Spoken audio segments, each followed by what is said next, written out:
Welcome to another Take 5. When you and I are out on the road, there are a couple of signs that we just dread seeing. One is road construction ahead. We brace ourselves knowing that we are definitely going to face a slowdown, if not a standstill. Another sign is detour ahead. And we realize that we're about to take a route we never planned on taking, and the road is going to have some turns that we were not expecting.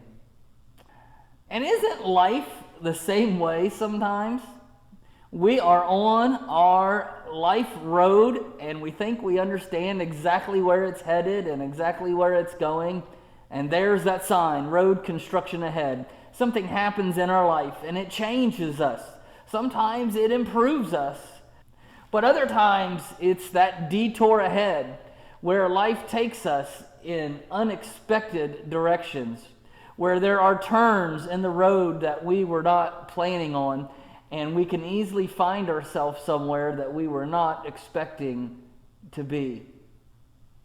And it's in those moments where you and I see the route of our life leading us someplace we weren't planning on, where we can end up being frustrated, confused, disappointed, angry, maybe even depressed. And yet, when our life road takes us where we don't expect to be, maybe the question that we should be asking is, God, why am I here? Why have you led me in this detour? What is it that you want to accomplish in my life by leading me to where I am?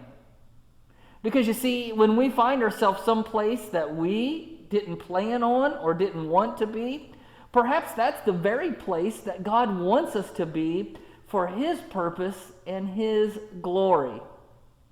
We see this all through the Bible. I think about Joseph. Joseph, he kind of had this idea of where his life was headed. He was the favorite.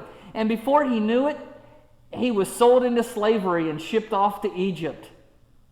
But there in Egypt, he allowed God to use him and allowed God to bless him and give him success. And so this new road probably seemed pretty clear to Joseph until a false accusation was made against him. And the next thing he knew, he was in prison.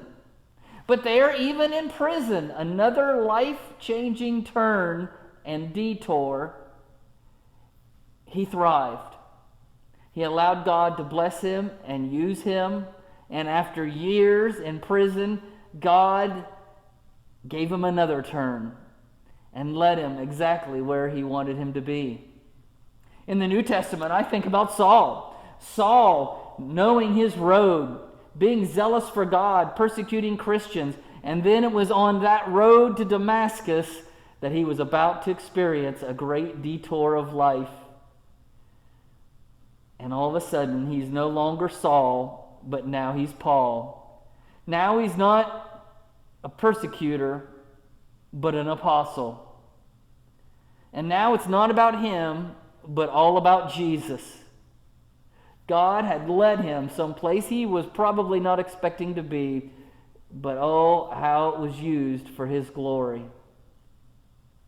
I know that in times of detour, it can be confusing. It can be frustrating. We can ask God, why? Why have you led me to this place? This isn't where I want to be. But that might be exactly where God wants you to be. That might be exactly where someone else needs you to be to have an impact on their life. We need to trust the Lord and allow Him to help us flourish wherever He leads us. Next week, Tuesday and Friday, Take Fives, both going to sit down with a Christian whose life took some very unexpected turns. Going to talk to him about those detours and how God has held him up through those and how God is continuing to work in his life for the glory of Jesus Christ. We'll see you then.